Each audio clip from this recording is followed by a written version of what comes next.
Indian homeopathic medical അസോസിയേഷന്റെ homeopathic paediatric conference April 27-ന് പാലക്കാട് നടക്കും. സർക്കാർ സ്വകാര്യ മേഖലകളിൽ പ്രാക്ടീസ് ചെയ്യുന്ന ഹോമിയോപ്പതി ഡോക്ടർമാർക്ക് മികച്ച പരിശീലനം നൽകുകയാണ് സംഘടനയുടെ ലക്ഷ്യമെന്ന് ദേശീയ സമിതി അംഗം ഡോക്ടർ എ ബഷീർ വാർത്താസമ്മേളനത്തിൽ പറഞ്ഞു.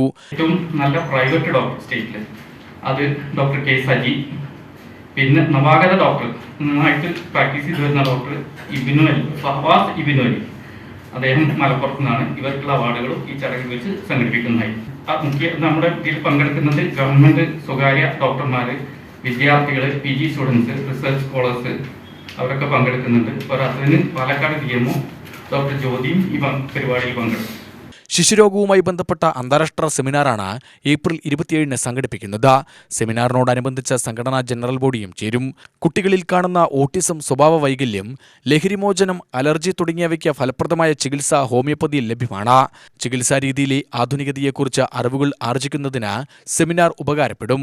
നൂതന ഹോമിയോപ്പതി ചികിത്സാ സംവിധാനങ്ങളെക്കുറിച്ച് പ്രബന്ധങ്ങളും അവതരിപ്പിക്കും.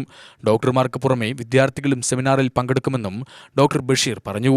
സംസ്ഥാന treasurer doctor PS Ranjith Kumar, ജില്ലാ president doctor PA Jaseela, conference chairperson doctor Dhanya Sasidharan, conference director doctor Prashanth Ayyappan എന്നിവരും വാർത്താസമ്മേളനത്തിൽ പങ്കെടുത്തു.